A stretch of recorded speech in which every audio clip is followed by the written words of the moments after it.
ضیافت کے آداب و فضائل۔ ضیافت کی فضیلت۔ حضرت صلی اللہ علیہ وآلہ وسلم ارشاد فرماتے ہیں، لا تتکلف الضیف فتبتغوه فإنه من ابغض الضیف فقد ابغض اللہ ومن ابغض اللہ ابغض اللہ۔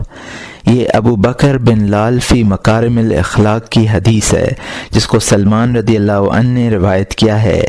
مہمانوں کے لیے تکلف مت کرو، اگر تکلف کرو گے تو انہیں برا سمجھو گے، اور جو شخص مہمانوں کو برا سمجھتا ہے وہ اللہ کو برا سمجھتا ہے، اور جو اللہ کو برا سمجھتا ہے اللہ اسے برا سمجھتا ہے۔ ایک حدیث میں ہے، لا خیر فی من لا یضیف۔ یہ احمد کی حدیث ہے، جس کو عقبہ ابن عامر رضی اللہ عنہ نے روایت کیا ہے۔ جو شخص مہمان کی ضیافت نہ کرے اس میں کوئی خیر نہیں ہے۔ ایک مرتبہ سرکار دو عالم صلی اللہ علیہ وسلم ایک ایسے شخص کے مکان پر تشریف لے گئے جس کے یہاں بے شمار اونٹ اور گائیں تھیں، لیکن اس شخص نے آپ کی ضیافت نہیں کی۔ اس کے بعد آپ ایک عورت کے پاس تشریف لے گئے، اس کے گھر میں چند بکریاں تھیں۔ وہ عورت حضرت صلی اللہ علیہ وسلم کی تشریف آوری سے بے حد خوش ہوئی اور اس نے ایک بکری ذبح کر کے آپ کی ضیافت کا اہتمام کیا۔ آپ نے صحابہ کرام رضوان اللہ علیہم اجمعین سے فرمایا کہ ان دونوں کی حالت کا فرق دیکھو، یہ اخلاق اللہ تعالیٰ کے قبضے میں ہیں، جس کو نیک عادت دینا چاہتا ہے دے دیتا ہے۔ اور یہاں مترجم نے حاشیہ میں لکھا ہے کہ یہ خرائطی مکارم الاخلاق کی حدیث ہے، جس کو ابو المنہال نے مرسلاً روایت کیا ہے۔ اور یہاں مترجم کا حاشیہ ختم ہوتا ہے۔ ابو رافع روایت کرتے ہیں کہ سرکار دو عالم صلی اللہ علیہ وسلم کے دولت کدے پر ایک مہمان آیا۔ آپ نے مجھ سے کہا کہ فلاں یہودی سے کہو کہ میرے یہاں ایک مہمان آیا ہے، مجھے رجب تک کے لیے تھوڑا سا آٹا بطور قرض دے دے۔ یہودی نے کہا، خدا کی قسم میں کوئی چیز رہن رکھے بغیر آٹا نہیں دوں گا۔ میں نے واپس آ کر یہودی کی شرط بیان کر دی۔ آپ نے ارشاد فرمایا، اللہ کی قسم میں آسمان میں بھی امین ہوں اور زمین میں بھی، اگر وہ مجھے قرض دے دیتا تو میں اس کی ادائیگی ضرور کرتا۔ جاؤ میری ذرا لے جاؤ اور اسے گروی رکھ کر آٹا لے آؤ۔ اور یہاں مترجم نے حاشیہ میں لکھا ہے، رواہ اسحاق ابن راہویہ فی مسند والخرائطی فی مکارم الاخلاق و ابن مردویہ باسناد ضعیف۔ اور یہاں مترجم کا حاشیہ ختم ہوتا ہے۔ ابراہیم علیہ السلام کا معمول یہ تھا کہ کھانے کے لیے بیٹھنے سے پہلے ایسے لوگوں کی تلاش میں جاتے جو کھانے پر آپ کا ساتھ دے سکیں۔ اس مقصد کے لیے بعض اوقات 1-2 میل باہر چلے جاتے۔ اسی لیے حضرت ابراہیم علیہ السلام کی کنیت ابو ضیفان یعنی مہمانوں کے والد مشہور ہو گئی تھی۔ یہ اس عظیم پیغمبر کے اخلاص اور صدق نیت کی واضح دلیل ہے کہ آج تک ان کے وطن میں یہ سنت جاری ہے۔ کوئی رات ایسی نہیں گزرتی کہ اس جگہ 3 سے 10 تک اور بعض اوقات 100 افراد کھانا نہیں کھاتے۔ وہاں کے منتظمین کا کہنا یہ ہے کہ اب تک کوئی رات مہمانوں سے خالی نہیں گزری۔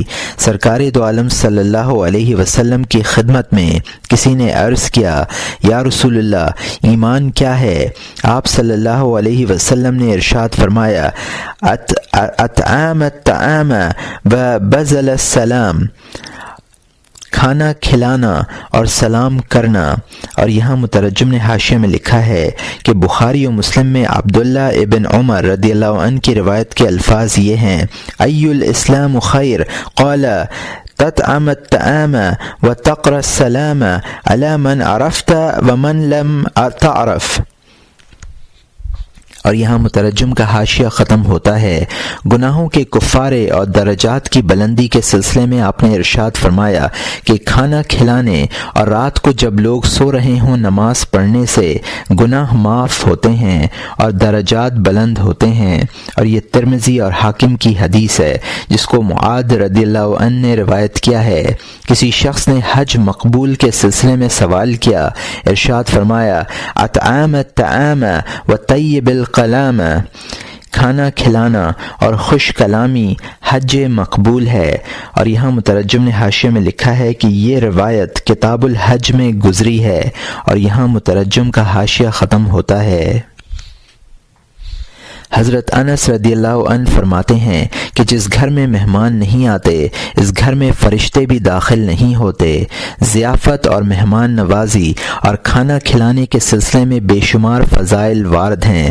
مذکورہ بالا سطور میں طوالت کے خوف سے صرف چند روایات اور آثار پر اکتفا کیا گیا ہے۔ ذیل میں ضیافت کے آداب بیان کیے جاتے ہیں۔ ضیافت کے آداب۔ پہلا ادب، دعوت کرنے والے کو چاہیے کہ وہ فساق و فجار کی دعوت نہ کرے بلکہ نیک اور پرہیزگار لوگوں کو مدعو کرے۔ کسی شخص نے حضرت صلی اللہ علیہ وسلم کی دعوت کی تو آپ نے اس کے حق میں یہ دعا فرمائی، اکل طعامک الابرار، اور یہ ابو داؤد کی حدیث ہے جس کو انس رضی اللہ عنہ نے روایت کیا ہے، تیرا کھانا نیک لوگ کھائیں۔ ایک مرتبہ آپ نے ارشاد فرمایا، لا تاکل الطعام تقی ولا یاکل طعامک الاتقی، متقی کے علاوہ کسی کا کھانا مت کھاؤ اور تمہارا کھانا متقی کے علاوہ کوئی نہ کھائے۔ اور یہاں مترجم نے حاشیے میں لکھا ہے کہ یہ روایت کتاب الزکوٰۃ میں گزری ہے، اور یہاں مترجم کا حاشیہ ختم ہوتا ہے۔ دوسرا ادب یہ ہے کہ فقراء کی دعوت کرے، خاص طور پر مالداروں کو مدعو نہ کرے۔ سرکار دو عالم صلی اللہ علیہ وسلم ارشاد فرماتے ہیں، شر الطعام طعام الولیمۃ یدعی الیہ الاغنیاء دون الفقراء، یہ بخاری و مسلم کی حدیث ہے جس کو ابو ہریرہ رضی اللہ عنہ نے روایت کیا ہے۔ بدترین کھانا اس ولیمے کا کھانا ہے جس میں مالداروں کو دعوت دی جائے، فقراء کو نہ بلایا جائے۔ تیسرا ادب یہ ہے کہ دعوتوں میں اپنے اعزاء و اقربا کو ضرور بلائے، انہیں مدعو نہ کرنا قطع رحمی کے مترادف ہے۔ دوستوں اور جان پہچان کے لوگوں کی دعوت میں ترتیب ملحوظ رکھے، ایسا نہ ہو کہ بعض لوگوں کی دعوت سے بعض دوسرے لوگوں کو شکایت کا موقع ملے اور انہیں تکلیف ہو۔ چوتھا ادب یہ ہے کہ دعوت سے فخر و مباحات اور نام و نمود کی نیت نہ کرے، بلکہ داعی کی نیت یہ ہونی چاہیے کہ وہ اس کے ذریعے اپنے بھائیوں کے دل اپنی طرف مائل کر رہا ہے، اور کھانا کھلانے اور مومنین کے دلوں کو خوش کرنے کے سلسلے میں سرکار دو عالم صلی اللہ علیہ وسلم کی سنت مبارکہ کی اتباع کر رہا ہے۔ پانچواں ادب یہ ہے کہ ان لوگوں کی دعوت سے گریز کرے جن کے بارے میں یہ علم ہو کہ وہ اپنے اعذار کے باعث شریک نہ ہو سکیں گے، یا یہ کہ اس طرح کی دعوتیں ان کے مزاج کے خلاف ہیں، وہ آ بھی گئے تو حاضرین کی موجودگی ان کے لیے زحمت اور پریشانی کا باعث ہوگی۔ چھٹا ادب یہ ہے کہ دعوت صرف ان لوگوں کی کرے جن کی قبولیت کا دل سے خواہش مند ہو۔ سفیان ثوری رحمۃ اللہ علیہ فرماتے ہیں کہ اگر کسی ایسے شخص کی دعوت کی جائے کہ دل سے اس کی آمد ناپسند ہو تو داعی پر ایک گناہ ہوگا، اور اگر مدعو نے دعوت قبول کر لی تو داعی پر 2 گناہ ہوں گے، کیونکہ اس شخص نے مدعو کو برا جاننے کے باوجود کھانے پر آمادہ کیا۔ اگر اسے یہ معلوم ہوتا کہ داعی دل سے اس کی آمد پر متفق نہیں ہے تو وہ کبھی نہ آتا۔ متقی کو کھانا کھلانے سے تقوی پر اور فاسق کو کھانا کھلانے سے فسق پر اعانت ہوتی ہے۔ ایک درزی نے حضرت عبداللہ ابن مبارک رحمۃ اللہ علیہ سے دریافت کیا کہ میں بادشاہوں کے کپڑے سیتا ہوں، کیا میرا یہ عمل ظلم کی اعانت کے مترادف ہے؟ ابن مبارک نے جواب دیا، ظلم کی اعانت تو وہ لوگ کرتے ہیں جن سے تم سوئی اور دھاگا خریدتے ہو۔ جہاں تک تمہارا تعلق ہے تم ظلم کی اعانت کرنے کے بجائے نفس سے ظلم کا ارتکاب کر رہے ہو۔ دعوت قبول کرنے کے آداب۔ دعوت قبول کرنا سنت موقدہ ہے، بعض علماء نے اسے واجب بھی کہا ہے۔ حضرت صلی اللہ علیہ وسلم ارشاد فرماتے ہیں، لو دعیت الی قراء لا اجبت لأجبت ولو أهدى إلى زراء لقبلت. یہ بخاری کی حدیث ہے جس کو ابو ہریرہ رضی اللہ عنہ نے روایت کیا ہے.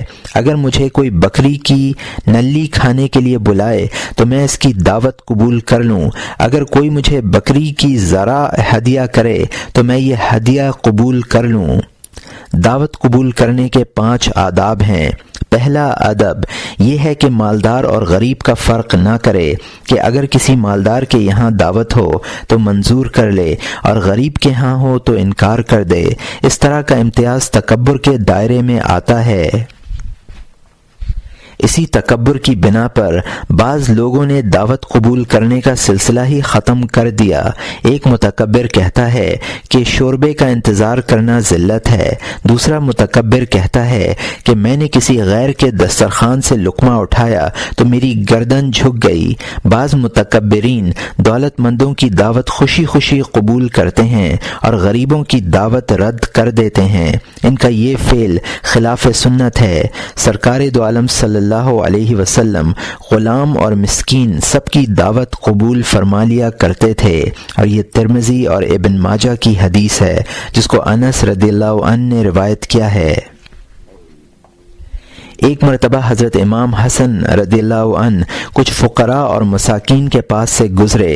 یہ وہ لوگ تھے جو راستوں پر بیٹھ کر لوگوں کے سامنے دستے سوال دراز کرتے ہیں. ان لوگوں نے روٹی کے چند ٹکڑے ریت پر پھیلا رکھے تھے. امام حسن رضی اللہ عنہ خچر پر تشریف لے جا رہے تھے کہ کسی فقیر نے انہیں روک کر کہا اے نواسۂ رسول اللہ صلی اللہ علیہ وسلم تشریف لائیے اور ہمارے ساتھ کھانا تناول فرمائیے. آپ خچر سے اترے اور یہ کہتے ہوئے ان کے ساتھ بیٹھ گئے کہ اللہ تعالی متکبرین کو محبوب نہیں رکھتا. ان کے ساتھ کھانا کھایا اور سلام کر کے خچر پر سوار ہو گئے اور فرمایا کہ میں نے تمہاری دعوت منظور کی, اب تم میری دعوت قبول کرو. انہوں نے کہا آپ کی دعوت سر آنکھوں پر, ہم ضرور حاضر ہوں گے. امام حسن رضی اللہ عنہ نے انہیں دعوت کا وقت بتلایا. جب وہ لوگ آپ کے دولت قدے پر حاضر ہوئے تو آپ نے ان کی خاطر مدارت کی, بہترین کھانے کھلائے اور خود بھی ان کے پاس بیٹھ کر کھانا کھایا.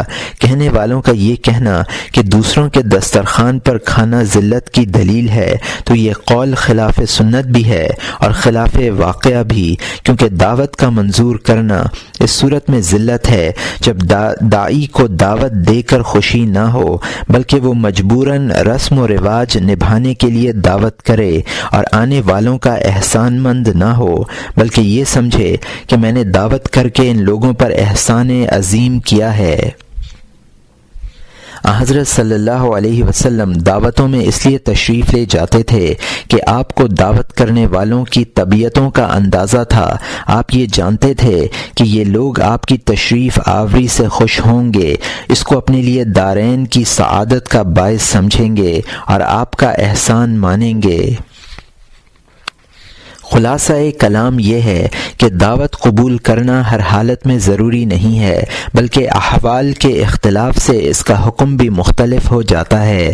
اگر کسی شخص کا یہ خیال ہو کہ دعوت کرنے والا اس دعوت کو ذریعہ فخر و مباحات سمجھ رہا ہے یا کھانا کھلانا اس کے لیے گراں باری کا باعث ہے تو اس کی دعوت قبول کرنا مسنون نہیں ہے. سرکار دو عالم صلی اللہ علیہ وسلم نے اس طرح کے لوگوں کی دعوت قبول کرنے سے منع فرمایا ہے اور یہ ابو داؤد کی حدیث ہے. اس صورت میں عذر کر دینا بہتر ہے. ایک صوفی فرماتے ہیں کہ دعوت صرف اس شخص کی قبول کرو جو یہ سمجھے کہ تم اپنا رزق کھا رہے ہو اور وہ اس دعوت کی صورت میں اس امانت کو تمہارے حوالے کر رہا ہے جو اس کے پاس تھی. اس امانت کے بارے گراں سے سبکدوش ہو جانے کے بعد وہ تمہارا شکر گزار بھی ہو. سری سختی رحمۃ اللہ علیہ فرماتے ہیں میں ایسے لقمے کا طالب ہوں جس میں نہ باری تعالی کی نافرمانی کا شائبہ ہو اور نہ کسی مخلوق کا احسان. اگر مدعو کو یہ معلوم ہو کہ داعی کی نیت صاف ہے اور وہ احسان کرنے کے ارادے سے دعوت نہیں دے رہا ہے تو پھر کسی عذر یا ہیلے بہانے کی ضرورت نہیں ہے بلکہ ایسی دعوت قبول کر لینی چاہیے. ابو تراب نخشبی رحمۃ اللہ علیہ فرماتے ہیں کہ ایک مرتبہ میرے سامنے کھانا آیا، میں نے کھانے سے انکار کر دیا۔ اس واقعے کے بعد مجھے 14 دن تک بھوکا رہنا پڑا۔ اس وقت یہ بات سمجھ میں آئی کہ کھانے سے انکار کرنا جرم ہے۔ حضرت معروف قرخی رحمۃ اللہ علیہ سے کسی نے عرض کیا کہ آپ کسی کی دعوت رد نہیں کرتے، ہر جگہ چلے جاتے ہیں۔ فرمایا کہ میں تو باری تعالی کا مہمان ہوں، وہ جہاں مجھے اتارتے ہیں وہاں اتر جاتا ہوں۔ دوسرا ادب یہ ہے کہ دعوت قبول کرنے سے محض اس لیے انکار نہ کرے کہ داعی کا گھر فاصلے پر واقع ہے۔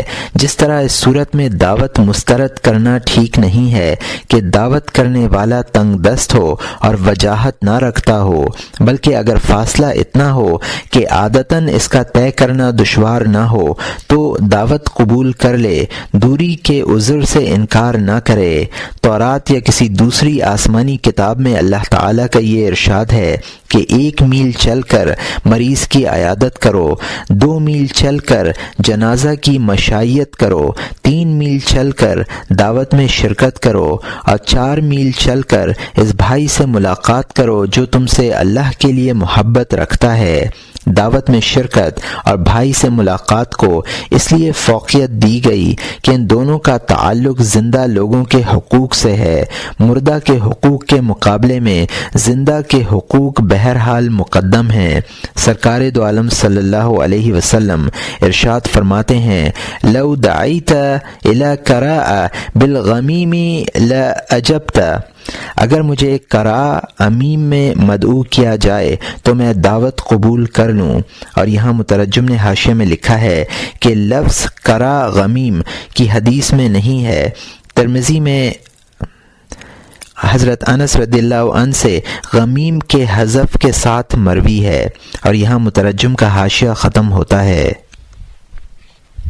قراء غمیم مدینہ منورہ سے چند میل کے فاصلے پر ایک جگہ کا نام ہے۔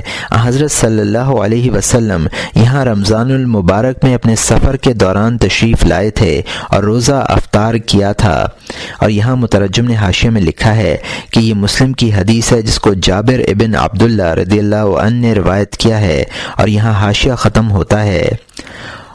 اسی جگہ آپ نے نماز قصر بھی ادا فرمائی تھی، اور یہاں مترجم نے حاشیے میں لکھا ہے کہ قراء غمیم میں نماز قصر کی ادائیگی کسی صحیح حدیث سے ثابت نہیں ہے۔ طبرانی صغیر میں ابن عمر کی روایت ہے کہ آپ نے نماز قصر مقام عقیق میں ادا فرمائی تھی۔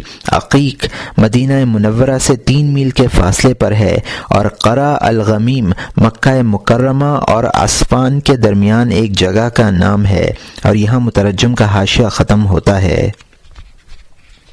تیسرا ادب یہ ہے کہ روزے کی وجہ سے انکار نہ کرے بلکہ دعوت میں جائے۔ اگر مدعو یہ محسوس کرے کہ داعی کی خوشی روزہ افطار کرنے میں ہے تو روزہ افطار کر لے، اور نیت یہ کرے کہ میں اپنے اس عمل کے ذریعے ایک مسلمان بھائی کے دل کو خوشی سے ہمکنار کرنا چاہتا ہوں۔ افطار کا تعلق نفلی روزے سے ہے، فرض روزے سے نہیں ہے۔ اگر داعی کے دل کا حال معلوم نہ ہو تو ظاہری حال پر اعتماد کرتے ہوئے افطار کر لینا چاہیے، لیکن اگر یہ ثابت ہو کہ وہ بتکلف دعوت کر رہا ہے اور افطار کرنے سے اسے کوئی خوشی نہیں ہوگی تو عذر کر دے، افطار نہ کرے۔ ایک شخص نے روزے کے عذر سے دعوت قبول نہیں کی تھی۔ حضرت صلی اللہ علیہ وسلم نے اس شخص سے فرمایا، دعاکم اخوکم وتکلف لکم وتقولوا انی صائم۔ یہ بحقی کی حدیث ہے جس کو ابو سعید الخدری رضی اللہ عنہ نے روایت کیا ہے۔ تمہارے بھائی نے دعوت دی اور تمہارے لیے تکلف کیا اور تم کہتے ہو میں روزے سے ہوں۔ حضرت عبداللہ ابن عباس رضی اللہ عنہ فرماتے ہیں کہ اپنے ہم نشینوں کی خاطر روزہ افطار کرنا بہترین نیکی ہے۔ خلاصہ کلام یہ ہے کہ داعی کا دل خوش کرنے کی نیت سے افطار کرنا عبادت بھی ہے اور خوش خلقی کا مظہر بھی۔ اس کا ثواب روزے کے ثواب سے زیادہ ہے۔ اگر کوئی شخص افطار نہ کرے لیکن داعی کے گھر آ جائے تو اس کی ضیافت یہ ہے کہ اسے خوشبو پیش کی جائے اور اس کے سامنے سردی کے زمانے میں انگیٹھی رکھی جائے اور اسے عمدہ گفتگو کی جائے۔ یہ مقولہ بھی مشہور ہے کہ سرما اور تیل پیش کرنا بھی 2 ضیافتوں میں سے ایک ہے۔ چوتھا ادب، دعوت قبول کرنا ہر حال میں ضروری نہیں ہے، بلکہ بعض صورتوں میں دعوت مسترد بھی کی جا سکتی ہے۔ مثلا یہ کہ کھانا مشتبہ ہو، وہ جگہ جہاں کھانا کھلایا جا رہا ہو یا وہ فرش جس پر بیٹھ کر لوگ کھانا کھا رہے ہوں ناجائز طریقے سے حاصل کیا گیا ہو، یا اس جگہ میں کوئی برائی ہو، مثلا ریشمی فرش، چاندی کے برتن، دیواروں اور چھتوں پر جاندار کی تصویریں ہوں، گانا بجانا ہو رہا ہو، لوگ لہو و لعب، غیبت، چغلی، بہتان تراشی، جھوٹ اور فریب کی باتوں میں مشغول ہوں، یا اسی طرح کی دوسری بدعتیں ہوں، تو دعوت قبول کرنے کا استحباب باقی نہیں رہتا، بلکہ یہ امور قبول دعوت کی حرمت اور کراہت کے موجب ہوتے ہیں۔ اگر داعی ظالم، بدعتی، فاسق، شرپسند، متکبر اور شیخی خور ہو تو اس کی دعوت بھی رد کی جا سکتی ہے۔ پانچواں ادب یہ ہے کہ دعوت قبول کرنے سے ایک وقت پیٹ بھر کھانے کی نیت نہ کرے۔ اگر یہ نیت کرے گا تو قبول دعوت دنیا کا عمل قرار پائے گا، بلکہ نیت صحیح ہونی چاہیے تاکہ قبول دعوت آخرت کا عمل محسوب ہو، اور اس کی صورت یہ ہے کہ دعوت قبول کرنے میں حضرت صلی اللہ علیہ وسلم کی اتباع کی نیت کرے۔ سرکار دو عالم صلی اللہ علیہ وسلم ارشاد فرماتے ہیں، لو دعیت الی کراء لأجبت، اگر مجھے بکری کی سری پائی کے لیے بلایا جائے تو میں دعوت قبول کر لوں۔ اور یہاں مترجم نے حاشیے میں لکھا ہے کہ یہ روایت اس باب کے پچھلے صفحات میں گزری ہیں، اور یہاں حاشیہ ختم ہوتا ہے۔ یہ بھی نیت کرے کہ اگر دعوت قبول کروں گا تو میرا یہ عمل اللہ تعالیٰ کی اطاعت ہوگا، کیونکہ ارشاد نبوی ہے، من لم یجب الداعی فقد عصی اللہ ورسولہ، اور یہ بخاری و مسلم کی حدیث ہے جس کو ابو ہریرہ رضی اللہ عنہ نے روایت کیا ہے۔ جس شخص نے داعی کی دعوت قبول نہیں کی اس نے اللہ اور اس کے رسول کی نافرمانی کی۔ یہ بھی نیت کرے کہ میں نبی اکرم صلی اللہ علیہ وسلم کے ارشادات کے بموجب دعوت کے ذریعے اپنے مسلمان بھائی کی تکریم کر رہا ہوں اور اسے خوشی سے ہمکنار کرنے کی سعادت حاصل کر رہا ہوں۔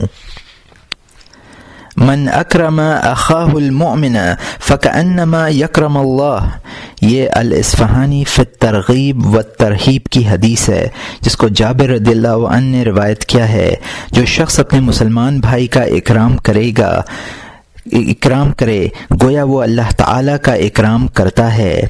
من سر مؤمن فقد سر اللہ، جس نے کسی مسلمان کو خوش کیا اس نے اللہ تعالیٰ کو خوش کیا۔ اور یہاں مترجم نے حاشیے میں لکھا ہے کہ یہ روایت اس باب کے پچھلے صفحات میں گزری ہے، اور یہاں حاشیہ ختم ہوتا ہے۔ یہ نیت بھی ہونی چاہیے کہ دعوت میں شرکت کے ذریعے مجھے اپنے بھائی سے ملنے کا موقع بھی ملے گا۔ اس طرح مدعو ان لوگوں میں شمار ہوگا جو اللہ تعالیٰ کے لیے ایک دوسرے سے محبت رکھتے ہیں۔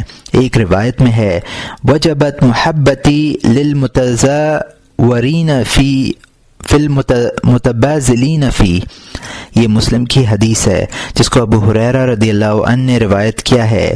میری محبت میرے لیے آپس میں ملاقات کرنے والوں اور میرے لیے آپس میں خرچ کرنے والوں کے لیے واجب ہے۔ دعوت میں بذل و انفاق پہلے سے موجود ہے، اس کا تعلق داعی سے ہے۔ اب مدعو کو چاہیے کہ وہ زیارت و ملاقات کی نیت کر کے دوسرا پہلو بھی مکمل کر دے۔ ایک نیت یہ ہونی چاہیے کہ میں یہ دعوت اس لیے قبول کر رہا ہوں تاکہ لوگ میرے متعلق بدگمانی میں مبتلا نہ ہوں، متکبر، بدمزاج اور بدخو کے خطابات سے نہ نوازیں، یا یہ خیال نہ کریں کہ دعوت مسترد کر کے میں نے مسلمان بھائی کی تحقیر کی ہے۔ یہ 6 نیتیں ہیں۔ اگر کوئی شخص دعوت قبول کرتے وقت یہ تمام نیتیں کرے تو اس کے اجر و ثواب کا کیا ٹھکانہ، لیکن اگر ان میں سے ایک نیت بھی کی تو انشاءاللہ قربت کا باعث ہوگی۔ ایک بزرگ فرماتے تھے کہ میں چاہتا ہوں کہ ہر عمل میں میری ایک نیت ہو، یہاں تک کہ میں کھانے اور پینے میں بھی نیت کروں۔ نیت کے سلسلے میں حضرت صلی اللہ علیہ وسلم کا یہ ارشاد ملاحظہ کیجیے، انما الاعمال بالنیات وانما لکل امرئ ما نوى فمن كانت هجرته الى الله ورسوله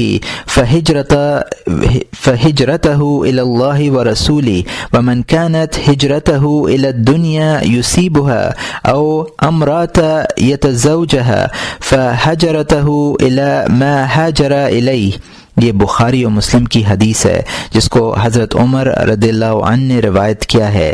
اعمال کا دار و مدار نیتوں پر ہے۔ ہر شخص کو وہی ملے گا جس کی اس نے نیت کی ہوگی۔ جس شخص کی ہجرت اللہ اور رسول کی طرف ہوگی اس کی ہجرت اللہ اور اس کے رسول کی طرف ہوگی، اور جس شخص کی ہجرت دنیا حاصل کرنے یا کسی عورت سے نکاح کرنے کے لیے ہوگی تو اس کی ہجرت اسی امر کے لیے ہے جس کی طرف اس نے ہجرت کی۔ یہاں یہ بات بھی یاد رکھنی چاہیے کہ نیت صرف مباح امور اور طاعات میں مؤثر ہوتی ہے، ان امور میں مؤثر نہیں ہوتی جن سے منع کیا گیا ہے۔ مثلا اگر کوئی شخص اپنے دوستوں کے ساتھ مل کر شراب پیے یا کسی امر حرام کا ارتکاب کرے اور یہ کہے کہ میں نے یہ عمل دوستوں کو خوش کرنے کی نیت سے کیا ہے تو یہ نیت قطعاً غیر مفید ہوگی، اور نہ یہ کہنا صحیح ہوگا کہ اعمال کا دار و مدار نیت پر ہے اور میری نیت صحیح ہے اس لیے میرا عمل بھی صحیح ہے۔ یہ امر بھی قابل ذکر ہے کہ نیت کے فساد سے طاعت بھی فاسد ہو جاتی ہے، اور نیت کی صحت سے مباح کام بھی طاعت کے زمرے میں آ جاتا ہے۔ مثلا کوئی شخص فخر و مباحات اور حصول مال کے لیے جہاد میں شریک ہو تو اس کا یہ عمل اطاعت شمار نہیں ہوگا۔ یہی حال امر مباح کا ہے کہ اگر نیت درست رکھی جائے تو مباح کام کو اطاعت کا درجہ مل جائے گا، اور اگر نیت صحیح نہ ہو تو مباح کام معصیت سے ملحق ہو جائے گا۔ خلاصہ گفتگو یہ ہے کہ نیت عمل کی صرف 2 قسموں مباح اور طاعت میں مؤثر ہوتی ہے، کسی تیسری قسم میں مؤثر نہیں ہوتی۔ دعوت میں شرکت کرنے کے آداب۔ پہلا ادب یہ ہے کہ جب داعی کے گھر پہنچے تو صدر مقام یا کسی نمایاں جگہ پر نہ بیٹھے بلکہ تواضع اور انکساری کے اظہار کے لیے کسی معمولی جگہ بیٹھنے کی کوشش کرے۔ دوسرا ادب یہ ہے کہ آنے میں تاخیر نہ کرے، اس سے خواہ دوسرے شرکاء کو یا خود صاحب خانہ کو انتظار کی زحمت ہوگی، اور نہ آنے میں اتنی جلدی کرے کہ صاحب خانہ پریشان ہو جائے اور دعوت کی تیاری کے بجائے اسے آنے والوں کے استقبال میں مصروف ہونا پڑے۔ تیسرا ادب یہ ہے کہ اگر مجمع زیادہ ہو تو گھس کر نہ بیٹھے، نہ دوسروں کے لیے تنگی پیدا کرے۔ اگر صاحب خانہ کسی جگہ بیٹھنے کے لیے کہے تو بلا تردد وہاں بیٹھ جائے، کیونکہ بعض اوقات میزبان بیٹھنے والوں کی ترتیب قائم کر لیتے ہیں۔ اب اگر آنے والے اس کی ترتیب کے خلاف بیٹھیں گے تو اسے بلا وجہ زحمت ہوگی اور وہ دل ہی دل میں اس بدنظمی پر کڑھے گا۔ لیکن اگر شرکاء میں سے کچھ لوگ کسی اونچی اور نمایاں جگہ بیٹھنے کے لیے کہیں تو تواضع کرے اور معذرت کر دے۔ سرکار دو عالم صلی اللہ علیہ وسلم ارشاد فرماتے ہیں، ان من التواضع للہ الرداء بالدون من المجلس۔ یہ مکارم الاخلاق کی حدیث ہے جس کو طلحہ ابن عبید رضی اللہ عنہ نے روایت کیا ہے۔ اللہ کے لیے تواضع یہ بھی ہے کہ معمولی جگہ پر بیٹھنے کے لیے راضی ہو جائے۔ چوتھا ادب یہ ہے کہ جس کمرے میں عورتیں بیٹھی ہوئی ہوں یا کسی بڑے کمرے کا کوئی گوشہ ان کے لیے پردہ ڈال کر مخصوص کر لیا گیا ہو تو اس کے سامنے مت بیٹھے۔ 5واں ادب یہ ہے کہ جس دروازے سے کھانا آ رہا ہو ادھر نہ دیکھے، یہ بے صبری اور حرص و ہوس کی علامت ہے۔ 6واں ادب یہ ہے کہ برابر میں بیٹھے ہوئے شخص کو سلام کرے، اس کی مزاج پرسی کرے۔ میزبان کو چاہیے کہ وہ اپنے مہمانوں کو قبلہ کی سمت، وضو اور پاخانے پیشاب کی جگہ ضرور بتلا دے۔ حضرت امام مالک رحمۃ اللہ علیہ نے امام شافعی رحمۃ اللہ علیہ کے ساتھ ایسا ہی کیا تھا۔ امام مالک رحمۃ اللہ علیہ نے مہمانوں کے ہاتھ دھلوانے سے پہلے خود ہاتھ دھوئے اور فرمایا کہ کھانے سے پہلے میزبان کو ہاتھ دھونے میں پہل کرنی چاہیے، کھانے سے فراغت کے بعد آخر میں ہاتھ دھوئے، اس خیال سے کہ شاید کوئی مہمان رہ گیا ہو، اگر وہ آ جائے تو اس کے ساتھ کھانے میں شرکت ہو سکے۔ 7واں ادب یہ ہے کہ میزبان کے گھر میں داخل ہونے کے بعد اگر کسی خلاف شرع چیز پر نظر پڑے تو اسے دور کر دے، بشرط یہ کہ دور کرنے پر قادر ہو، ورنہ زبان سے اپنی ناپسندیدگی ظاہر کرے اور واپس چلا آئے۔ خلاف شرع امور یہ ہیں، مثلا فرش ریشم و دیباج کا ہو، چاندی سونے کے برتن استعمال کیے جا رہے ہوں، دیواروں یا چھتوں پر جانداروں کی تصویریں آویزاں ہوں، گانا بجانا ہو رہا ہو، عورتیں بے پردہ پھر رہی ہوں، یا اور کسی امر حرام کا ارتکاب ہو رہا ہو۔ امام احمد رحمۃ اللہ علیہ فرماتے ہیں کہ اگر کھانے کے دوران کسی ایسی سرما دانی پر نظر پڑے جس کے بلائی حصے پر چاندی لگی ہو تو وہاں سے اٹھ کر صحن میں آ جائے، اس کمرے میں بیٹھ کر کھانا نہ کھائے۔ امام احمد یہ بھی فرماتے ہیں کہ اگر گھر میں باریک کپڑے کی مچھردانی ہو تو بھی وہاں نہ ٹھہرے، کیونکہ مچھردانی کا استعمال بلا وجہ کا تکلف ہے، نہ اس سے گرمی دور ہوتی ہے، نہ سردی رکتی ہے، اور نہ کسی چیز کو پوشیدہ کرنے کے لیے استعمال کیا جا سکتا ہے۔ اسی طرح اگر گھر کی دیواروں پر غلاف کعبہ کی طرح ریشمی پردے آویزہ کیے گئے ہوں تب بھی باہر چلا جائے۔ امام احمد کا ایک قول یہ بھی ہے کہ اگر کوئی شخص کرایہ پر مکان لے، اس مکان کی دیواروں پر تصویریں بنی ہوئی ہوں، یا حمام میں جائے اور وہاں تصویر ہو تو ہاتھ سے مٹا دے، لیکن اگر اس کی طاقت نہ ہو تو باہر چلا جائے اور اسے استعمال نہ کرے۔ امام احمد رحمۃ اللہ علیہ کی یہ تمام آراء صحیح ہیں، لیکن مچھردانی کے استعمال اور دیواروں پر ریشمی پردے لٹکانے کے سلسلے میں ان کی رائے محل نظر ہے۔ ہمارے خیال میں ان چیزوں کے استعمال میں حرمت نہیں ہے، کیونکہ ریشم کی حرمت مردوں کے لیے ہے۔ سرکار دو عالم صلی اللہ علیہ وسلم ارشاد فرماتے ہیں، ھذا حرام علی ذکور امتی وحل لا ناثها۔ یہ ابو داؤد، نسائی اور ابن ماجہ کی حدیث ہے، جس کو علی رضی اللہ عنہ نے روایت کیا ہے۔ یہ میری امت کے مردوں پر حرام ہے اور امت کی عورتوں کے لیے جائز ہے۔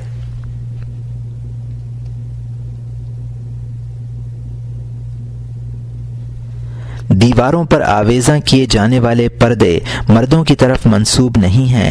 اگر دیواروں پر ریشمی پردے لٹکانا حرام ہے تو کعبہ کے لیے بھی یہ حرمت ہوگی۔ ہمارے خیال میں اس طرح کی زینت مباح ہے۔ اللہ تعالیٰ کا ارشاد ہے، قل من حرم زینت اللہ التی اخرج لعبادہ، پارہ نمبر 8 رکوع نمبر 11 آیت نمبر 32۔ آپ فرمائیے کہ اللہ تعالیٰ کے پیدا کیے ہوئے کپڑوں کو جن کو اس نے اپنے بندوں کے لیے بنایا ہے کس شخص نے حرام کیا ہے؟ اس صورت میں ریشمی پردوں کا استعمال خاص طور پر جائز ہونا چاہیے، جبکہ اس سے زینت اور آرائش مقصود ہو، تفاخر اور بڑائی کا اظہار مقصود نہ ہو۔ یہاں یہ حقیقت بھی قابل غور ہے کہ اگر عورتیں ریشمی کپڑے پہنے ہوئے ہوں تو مردوں کے لیے ان کو دیکھنا حرام نہیں ہے۔ اسی طرح اگر دیواروں کو ریشمی کپڑوں سے مزین کیا گیا ہو تو مردوں کے لیے ان پر نظر ڈالنا بھی جائز ہے۔ کھانا لانے کے آداب۔ پہلا ادب یہ ہے کہ کھانا پیش کرنے میں عجلت کرے، کیونکہ اس میں مہمانوں کی تعظیم ہے۔ حضرت صلی اللہ علیہ وسلم ارشاد فرماتے ہیں، من کان یؤمن باللہ والیوم الآخر فلیکرم ضیفہ۔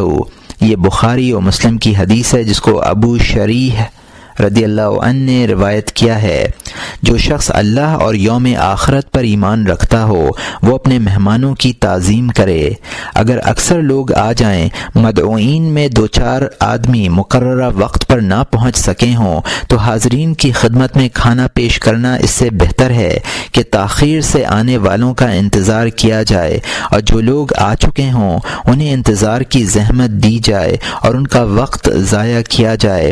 ہاں، اگر کوئی غریب شخص وقت مقررہ پر نہ پہنچ سکا ہو یا کوئی ایسا شخص رہ گیا ہو جس کے بارے میں یہ گمان ہو کہ کھانا شروع کر دینے سے اس کی دل شکنی ہوگی تو انتظار میں بھی کوئی مذائقہ نہیں ہے۔ حضرت ابراہیم علیہ السلام کے مہمانوں کے متعلق اللہ تعالیٰ کا ارشاد ہے، هل اتاک حدیث ضیف ابراہیم المکرمین، پارہ نمبر 26 رکوع نمبر 19 آیت نمبر 24۔ کیا ابراہیم کے معزز مہمانوں کی حکایت آپ تک پہنچی ہے؟ اس آیت کے ایک معنی یہ بھی ہیں کہ ان کی تعظیم اس طرح کی گئی تھی کہ انہیں کھانا جلد کھلایا گیا تھا۔ چنانچہ دوسری آیت اس معنی پر دلالت کرتی ہے، فما لبث ان جاء بعجل حنیذ، پھر دیر نہیں لگائی کہ ایک تلا ہوا بچڑا لے آئے۔ یہ پارہ نمبر 12 رکوع نمبر 7 آیت نمبر 69 کی آیت ہے۔ ایک جگہ فرمایا، فراغ الی اہلہ فجاء بعجل سمین، پارہ نمبر 26 رکوع نمبر 19 آیت نمبر 26، پھر اپنے گھر کی طرف چلے اور ایک فربا بچڑا تلا ہوا لائے۔ روغان کے معنی ہیں تیزی کے ساتھ جانا، لوگوں نے خفیہ چھپ کر جانے کے معنی مراد لیے ہیں۔ روایت ہے کہ حضرت ابراہیم علیہ السلام اپنے مہمانوں کے لیے ران کا گوشت لے کر آئے تھے۔ اس گوشت کا نام عجل اس لیے رکھا گیا کہ لانے میں عجلت کی گئی تھی۔ حاتم اسم رحمۃ اللہ علیہ فرماتے ہیں کہ جلدی کرنا شیطان کا کام ہے، لیکن 5 مواقع ایسے ہیں کہ ان میں جلدی کرنا سنت ہے۔ مہمانوں کو کھانا کھلانا، مردے کی تجہیز و تکفین کرنا، بالغ ہونے کے بعد لڑکی کی شادی کرنا، قرض ادا کرنا، گناہ سے توبہ کرنا۔ اور یہاں مترجم نے حاشیہ میں لکھا ہے کہ ترمذی میں سہل ابن سعد کی روایت ہے، الانات من اللہ والعجلۃ من الشیطان، 5 مواقع کا استثناء کسی ایک روایت میں نہیں ہے۔ ابو داود میں سعد ابن ابی وقاص رضی اللہ عنہ کی روایت کے الفاظ ہیں، التودۃ فی کل شیء الا فی عمل الآخرہ۔ مزی نے تہذیب میں محمد بن موسیٰ بن نفی ان مشیخت من قومہ کی سند کے ساتھ یہ روایت نقل کی ہے، الانات فی کل شیء الا فی 3، اذا سیح فی خیل اللہ واذا نودی بالصلاة واذا کانت الجنازۃ۔ یہ ترمذی میں حضرت علی رضی اللہ عنہ کی روایت ہے، 3 لا توخرها الصلاة اذا آتت والجنازة اذا حضرت والایمہ اذا وجدت کفوہ۔ اور یہاں مترجم کا حاشیہ ختم ہوتا ہے۔ ولیمے میں بھی جلدی کرنا مستحب ہے۔ کہتے ہیں کہ پہلے روز ولیمہ کرنا مسنون ہے، دوسرے روز کا معروف یعنی حسن سلوک ہے، تیسرے روز کا نمود ہے۔ دوسرا ادب یہ ہے کہ کھانے کی مختلف قسموں کو مہمانوں کے سامنے رکھنے میں ترتیب کا لحاظ رکھے۔ اگر پھل اور میوے وغیرہ بھی کھانے کے پروگرام میں شامل ہوں تو پہلے یہی چیز پیش کرے، کیونکہ ازروع طب یہ امر مناسب ہے۔ اس طرح کی چیزیں جلد ہضم ہو جاتی ہیں، معدے میں سب سے پہلے ان کا پہنچنا مفید ہے۔ قرآن کریم میں بھی فواکہ کو مقدم رکھنے پر تنبیہ کی گئی ہے۔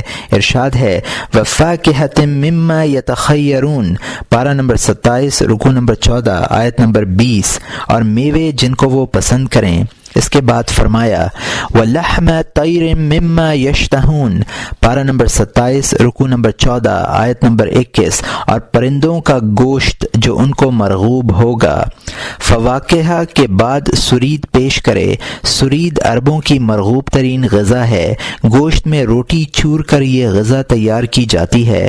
سرید کے متعلق سرکار دو عالم صلی اللہ علیہ وآلہ وسلم کا ارشاد ہے، فضل عائشۃ علی النساء كفضل الثريد على سائر الطعام، یہ شمائل ترمذی کی حدیث ہے جس کو انس رضی اللہ عنہ نے روایت کیا ہے۔ عورتوں پر عائشہ رضی اللہ عنہا کی فضیلت ایسی ہے جیسے تمام کھانوں پر سرید کی فضیلت۔ اگر دسترخوان پر کوئی میٹھی چیز بھی موجود ہو تو یہ ایک عمدہ اور مکمل ترین دعوت ہے۔ مہمانوں کے سامنے گوشت رکھنا بھی اعزاز و اکرام کی دلیل ہے۔ ابراہیم علیہ السلام کے قصے میں مذکور ہے، فَمَا لَبِثَ أَن جَاءَ بِعِجْلٍ حَنِيدٍ، پارہ نمبر 12 رکوع نمبر 7 آیت نمبر 69۔ پھر دیر نہیں لگائی کہ ایک تلا ہوا بچھڑا لے کر آئے۔ حنیذ اس گوشت کو کہتے ہیں جو خوب پکا ہوا ہو۔ اگر فواکہ وغیرہ نہ ہوں تو گوشت کی تقدیم افضل ہے۔ عمدہ کھانوں کے متعلق باری تعالیٰ کا ارشاد ہے، وَأَنزَلْنَا عَلَيْكُمُ الْمَنَّ وَالسَّلْوَىٰ، پارہ نمبر 1 رکوع نمبر 6 آیت نمبر 57، اور پہنچایا ہم نے تمہارے پاس ترنجبین اور بٹیریں۔ من شہد کو کہتے ہیں اور سلوا گوشت کو سلوا اس لیے کہا گیا کہ اس کی موجودگی سے تسلی ہوتی ہے اور دوسرے سالنوں کی ضرورت باقی نہیں رہتی۔ یہ ایک ایسا سالن ہے کہ کوئی دوسرا سالن اس کے قائم مقام نہیں ہو سکتا۔ سرکار دو عالم صلی اللہ علیہ وسلم ارشاد فرماتے ہیں، سید الادام اللحم، یہ ابن ماجہ کی حدیث ہے جس کو ابو دردہ رضی اللہ عنہ نے روایت کیا ہے۔ گوشت سالنوں کا سردار ہے۔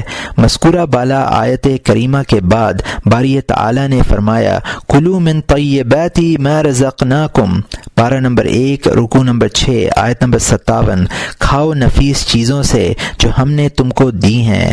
اس سے معلوم ہوا کہ گوشت اور شہد دونوں عمدہ غذائیں ہیں۔ ابو سلیمان دارانی رحمۃ اللہ علیہ کہتے ہیں کہ پاکیزہ اور عمدہ چیزوں کا کھانا رضائے الہی کا باعث ہے، اور پاکیزہ و عمدہ کھانے کا تتمہ یہ ہے کہ ٹھنڈا پانی پیا جائے اور نیم گرم پانی سے ہاتھ دھوئے جائیں۔ مامون نے کہا ہے کہ برف سے ٹھنڈا کیا ہوا پانی پینے کا تقاضا یہ ہے کہ اخلاص کے ساتھ باری تعالیٰ کا شکر ادا کیا جائے۔ ایک عالم فرماتے ہیں کہ اگر تم نے اپنے بھائیوں کی دعوت کی، انہیں بادام کا حلوہ اور بورانی کھلا کر ٹھنڈا پانی پلا دیا تو یہ سمجھو کہ تمہاری دعوت مکمل ہو گئی۔ کسی شخص نے دوستوں کی دعوت کی اور انواع و اقسام کے کھانے تیار کرائے۔ ایک حکمت شناس نے کہا کہ اس قدر اخراجات کی ضرورت نہیں تھی۔ اگر تم بہترین روٹی، عمدہ سرکہ اور ٹھنڈا پانی دسترخوان پر رکھ دیتے تو یہ ایک بہترین دعوت ہوتی۔ ایک دانشور کہتے ہیں کہ دسترخوان پر میٹھی چیز کا ہونا انواع و اقسام کے کھانوں سے بہتر ہے، اور تمام حاضرین کو کھانا مل جانا اس سے بہتر ہے کہ کئی طرح کا کھانا ہو، کسی کے سامنے کچھ ہو اور کسی کے سامنے کچھ۔ کہتے ہیں کہ جس دسترخوان پر بقولات یعنی ساگ سبزی ہوتی ہے اس پر فرشتے آتے ہیں۔ اس سے معلوم ہوا کہ دسترخوان پر سبزیوں کا ہونا بھی مستحب ہے۔ سبزیوں سے دسترخوان کی زینت بھی ہے۔ روایات میں ہے کہ بنی اسرائیل پر جو دسترخوان آسمان سے اترا تھا اس میں قرات کے علاوہ تمام سبزیاں تھیں۔ اور یہاں مترجم نے حاشیے میں لکھا ہے، قرات گیند نما ایک بدبودار قسم کی ترکاری ہے جس کی بعض قسمیں پیاز اور بعض لہسن کے مشابہ ہیں، بعض کے سرے نہیں ہوتے۔ اور یہاں مترجم کا حاشیہ ختم ہوتا ہے۔ ایک مچھلی تھی جس کے سر کے پاس سرکہ اور دم کے پاس نمک تھا۔ 7 روٹیاں تھیں، ہر روٹی پر روغن زیتون ملا ہوا تھا اور انار دانہ رکھا ہوا تھا۔ اگر یہ تمام چیزیں دسترخوان پر جمع ہو جائیں تو یہ بہترین موافقت ہوگی۔ تیسرا ادب یہ ہے کہ لذیذ اور پسندیدہ کھانے پہلے پیش کیے جائیں تاکہ لوگ حسب خواہش کھا لیں۔ بعض لوگ یہ کرتے ہیں کہ پہلے کثیف اور نسبتاً غیر لذیذ غذائیں سامنے رکھتے ہیں، جب لوگ پیٹ بھر کھا لیتے ہیں تو پسندیدہ غذائیں لاتے ہیں۔ اس سے یہ نقصان ہوتا ہے کہ شکم سیر ہونے کے باوجود لوگ زیادہ کھا لیتے ہیں۔ یہ طریقہ خلاف سنت ہے۔ پہلے زمانے میں لوگوں کا طریقہ یہ تھا کہ تمام کھانے کھانے ایک ساتھ دسترخوان پر رکھ دیتے تھے اور کھانے کے برتن بھی ترتیب سے لگا دیتے تھے تاکہ ہر شخص وہی کھانا کھائے جس کی اسے خواہش ہو۔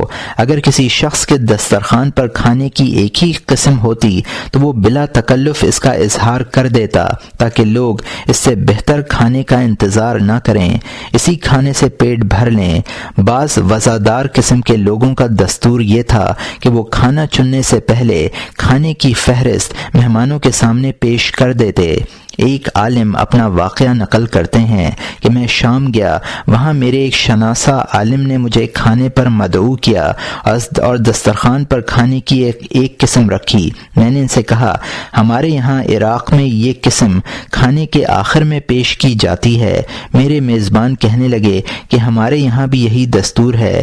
وہ عالم کہتے ہیں کہ مجھے ان کا جواب سن کر سخت ندامت ہوئی اور اس وقت یہ احساس ہوا کہ ان کے گھر میں کھانے کی دوسری اقسام تیار نہیں ہیں۔ ایک شخص کہتے ہیں کہ ہم چند ساتھی ایک جگہ مدعو تھے، میزبان نے ہمارے سامنے بکری کے بھنے ہوئے سر اور شوربہ لا کر رکھ دیا۔ دیر تک ہم لوگ اس انتظار میں بیٹھے رہے تو میزبان اندر گئے اور ہاتھ دھونے کے لیے سلفچی لے آئے۔ اس وقت ہمیں احساس ہوا اور ہم ایک دوسرے کا منہ دیکھنے لگے۔ ہمارے ایک ساتھی پرلطف آدمی تھے، جب دسترخوان اٹھنے لگا تو انہوں نے کہا، خدا کی قدرت ہے کہ جسموں کے بغیر سر پیدا ہو گئے۔ راوی کہتے ہیں کہ اس رات ہم بھوکے رہے، اس لیے بہتر یہ ہے کہ کھانے کی تمام قسمیں دسترخوان پر رکھ دے، ورنہ ایسا کرے کہ تیار شدہ قسموں کی اطلاع دے دے تاکہ مہمان انتظار نہ کریں۔ چوتھا ادب یہ ہے کہ جب تک لوگ اچھی طرح فارغ نہ ہو جائیں اور ہاتھ نہ روک لیں، اس وقت تک دسترخوان نہ اٹھائے۔ ممکن ہے بعض لوگ اپنی پسندیدہ غذا آخر میں کھانا چاہتے ہوں، ابھی وہ شکم سیر نہ ہوئے ہوں۔ دسترخوان سمیٹنے میں جلدی کرنے سے انہیں تقدر ہوگا۔ دسترخوان پر متعدد اقسام کے کھانے رکھنے سے بہتر یہ ہے کہ لوگوں کو کھانے پر تمکن حاصل ہو۔ تمکن کا مطلب یہ ہے کہ دسترخوان اٹھانے میں جلدی نہ کی جائے۔ یہ بھی مطلب ہو سکتا ہے کہ کھانے کی جگہ کشادہ ہو تاکہ لوگ کسی تنگی کے بغیر بیٹھ سکیں۔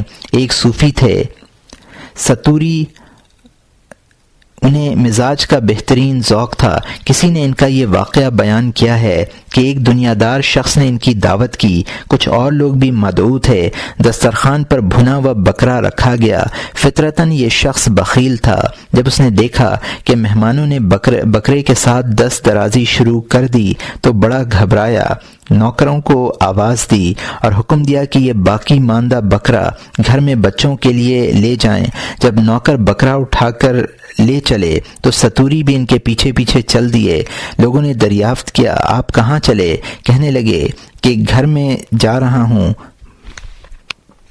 بچوں کے ساتھ کھاؤں گا۔ میزبان یہ سن کر نادم ہوئے، نوکروں سے کہا کہ وہ یہ گوشت دسترخوان پر رہنے دیں۔ ادب کا تقاضا یہ ہے کہ میزبان مہمانوں سے پہلے اپنا ہاتھ نہ روکے، بلکہ جب سب لوگ فارغ ہو جائیں تو کھانا موقوف کرے۔ درمیان میں توقف کرنے سے مہمان شرمائیں گے اور ضرورت کے باوجود ہاتھ روک لیں گے۔ عرب کے ایک سخی کا دستور یہ تھا کہ وہ کھانے کی تمام قسمیں پہلے بیان کر دیتے۔ جب لوگ کھانے لگتے اور یہ اندازہ ہو جاتا کہ اب فارغ ہونے ہی والے ہیں تو ہاتھ دھو کر شریک ہو جاتے اور لوگوں سے درخواست کرتے کہ وہ میرا ساتھ دیں، انہیں کھانے کی ترغیب دیتے۔ لوگوں کو ان کا یہ طریقہ بے حد پسند تھا۔ پانچواں ادب یہ ہے کہ اتنا کھانا پیش کرے جو مدعوئین کو کافی ہو جائے۔ کم ہونے کی صورت میں مہمان نوازی پر حرف آئے گا، زیادہ ہونے میں نام و نمود اور ریاکاری کا گمان ہوگا۔ اس لیے اتنا کھانا تیار کیا جائے جو آسانی کے ساتھ سب کو پورا ہو جائے۔ ہاں، اگر اس خیال سے زیادہ کھانا پیش کرے کہ لوگ زیادہ کھائیں تو یہ صورت مستحسن ہے۔ اب اگر وہ لوگ تمام کھانا کھا جائیں تو خوش ہو اور کچھ بچ جائے تو اسے باعث برکت سمجھے۔ حدیث شریف میں ہے کہ مہمانوں کے سامنے رکھے جانے والے کھانے کا حساب نہیں ہوگا، اور یہاں مترجم نے حاشیے میں لکھا ہے کہ یہ حدیث چند صفحات پہلے گزری ہے، اور یہاں مترجم کا حاشیہ ختم ہوتا ہے۔ حضرت ابراہیم ابن ادہم رحمۃ اللہ علیہ نے کچھ لوگوں کی دعوت کی اور دسترخوان پر کھانے کی زیادہ مقدار رکھی۔ سفیان ثوری رحمۃ اللہ علیہ نے ان سے کہا، ابو اسحاق، کیا تمہیں اس کا ڈر نہیں کہ کھانے کی یہ زیادتی اسراف کہلائے گی؟ انہوں نے جواب دیا، کھانے میں اسراف نہیں ہے۔ اس تفصیل کا حاصل یہ نکلا کہ اگر نام و نمود کی نیت نہ ہو تو یہ تقصیر مستحسن ہے، ورنہ اسراف اور تکلف ہے۔ حضرت عبداللہ ابن مسعود رضی اللہ عنہ فرماتے ہیں کہ ہمیں ایسے لوگوں کی دعوت قبول کرنے سے منع کیا گیا ہے جو نام و نمود اور طلب شہرت کے لیے کھانا کھلائیں۔ بہت سے صحابہ کھانے میں تقصیر کو اگر وہ فخر و مباحات کے خیال سے ہو ناپسند کرتے تھے، چنانچہ جب بھی کسی صحابی نے حضرت صلی اللہ علیہ وسلم کی دعوت کی تو دسترخوان سے بچا ہوا کھانا نہیں اٹھایا گیا، کیونکہ وہ لوگ بقدر کفایت کھانا پیش کیا کرتے تھے اور خوب شکم سیر ہو کر نہیں کھاتے تھے۔ اسی لیے صحابہ کے دور میں مقدار کفایت اتنی کم تھی کہ دسترخوان پر کھانا بچنے کا سوال ہی پیدا نہیں ہوتا تھا۔ اس سلسلے میں بہتر یہ ہے کہ پہلے گھر والوں کا حصہ الگ کر دیا جائے تاکہ وہ بچے ہوئے کھانے کے منتظر نہ رہیں۔ اگر ان کا حصہ الگ نہ کیا گیا تو وہ کھانے کی واپسی کا انتظار کرتے رہے، اتفاق سے کھانا نہ بچے تو وہ لوگ بددل ہوں گے اور مہمانوں کو برے القاب سے یاد کریں گے۔ دوسروں کی حق تلفی کر کے ضیافتیں کرنا ایک طرح کی خیانت ہے۔ اگر دسترخوان پر کھانا بچ جائے تو مہمانوں کو یہ حق نہیں پہنچتا کہ وہ بچا ہوا کھانا اپنے ساتھ لے جائیں۔ صوفیوں کی اصطلاح میں اس کھانے کو ذلہ کہا جاتا ہے۔ ہاں، اگر صاحب خانہ بطبیب خاطر اجازت دے دے یا قرائن سے یہ معلوم ہو کہ اس فعل سے صاحب خانہ خوش ہوگا تو بچا ہوا کھانا ساتھ لے جانے میں بھی کوئی مذائقہ نہیں ہے۔ لیکن اگر یہ خیال ہو کہ بلا اجازت کھانا لے جانے سے میزبان ناراض ہو گیا یا وہ بادل نخواستہ اجازت دے گا تو کھانا لے جانا صحیح نہیں ہے۔ اجازت کی صورت میں بھی عدل و انصاف کا تقاضا یہ ہے کہ دوسرے رفقا کی حق تلفی نہ کرے، یعنی صرف وہ کھانا ساتھ لے جائے جو اس کے سامنے بچا ہو۔ اپنے ساتھی کے سامنے کا کھانا بھی لے جا سکتا ہے، بشرط یہ کہ وہ راضی ہو اور لے جانے کی صراحتاً اجازت دے۔ مہمان کی واپسی کے آداب۔ پہلا ادب یہ ہے کہ گھر کے دروازے تک مہمان کے ساتھ آئے۔ یہ طریقہ مسنون ہے، اس سے مہمان کی تعظیم و تکریم ہوتی ہے۔ مہمانوں کی تعظیم کا حکم حدیث میں موجود ہے۔ ارشاد نبوی ہے، من کان یؤمن باللہ والیوم الآخر فلیکرم ضیفہ۔ یہ بخاری و مسلم کی حدیث ہے جس کو ابو شریح رضی اللہ عنہ نے روایت کیا ہے۔ جو شخص اللہ اور یوم آخرت پر یقین رکھتا ہو وہ اپنے مہمان کی تعظیم کرے۔ ایک مرتبہ ارشاد فرمایا، ان من سنت الضیف ان یشیء الی باب الدار۔ یہ ابن ماجہ کی حدیث ہے جس کو ابو ہریرہ رضی اللہ عنہ نے روایت کیا ہے۔ مہمان کی تعظیم یہ ہے کہ گھر کے دروازے تک اس کی مشائیت یعنی ہمراہی کی جائے۔ ابو قتادہ فرماتے ہیں کہ شاہ حبش نجاشی کا بھیجا ہوا وفد جب حضرت صلی اللہ علیہ وسلم کی خدمت میں حاضر ہوا تو آپ نے بنفس نفیس وفد کے اراکین کی خدمت کی۔ صحابہ کرام رضوان اللہ علیہم اجمعین نے عرض کیا، یا رسول اللہ، آپ زحمت نہ فرمائیں، ہم لوگ ان کی خدمت کے لیے کافی ہیں۔ فرمایا، ایسا نہیں ہو سکتا، یہ وہ لوگ ہیں جنہوں نے میرے رفقا کی تعظیم کی تھی جب وہ لوگ حبشہ گئے تھے۔ میں چاہتا ہوں کہ ان کے اس حسن سلوک کی مکافات کروں۔ مہمان کا کمال اکرام یہ ہے کہ اس سے خندہ روئی کے ساتھ ملے۔ آنے جانے کے وقت، دسترخوان پر کھانے سے پہلے یا بعد میں جب بھی موقع ہو اچھی طرح گفتگو کرے۔ اوزاعی رحمۃ اللہ علیہ سے کسی نے دریافت کیا کہ مہمان کی تعظیم کیا ہے؟ فرمایا، خندہ روئی اور خوش گفتاری۔ یزید ابن ابی زیاد کہتے ہیں کہ ہم جب بھی عبد الرحمن ابن لیلہ کی خدمت میں حاضر ہوئے انہوں نے ہمیں کھانا کھلایا، اچھی گفتگو کی۔ دوسرا ادب یہ ہے کہ مہمان اپنے میزبان کے گھر سے خوش دلی کے ساتھ رخصت ہو۔ اگرچہ اس کی خاطر تواضع میں کوتاہی ہوئی ہو، خوش دلی کے ساتھ رخصت ہونا اس بات کی علامت ہے کہ وہ شخص خوش اخلاق بھی ہے اور متواضع بھی۔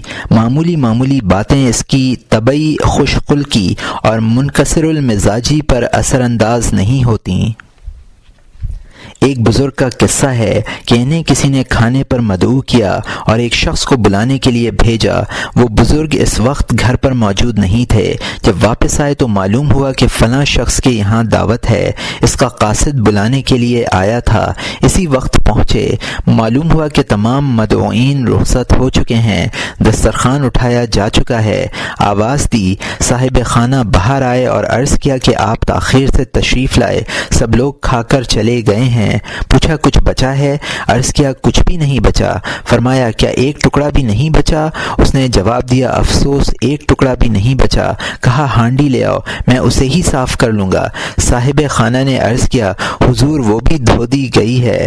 یہ سن کر انہوں نے خدا کا شکر ادا کیا اور خوشی خوشی گھر تشریف لے آئے۔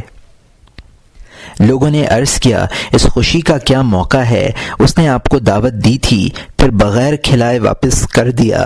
فرمایا اس نے ہمیں اچھی نیت کے ساتھ بلایا تھا اور اچھی نیت کے ساتھ واپس کیا ہے۔ حقیقت میں تواضع اور حسن اخلاق کے یہی معنی ہیں۔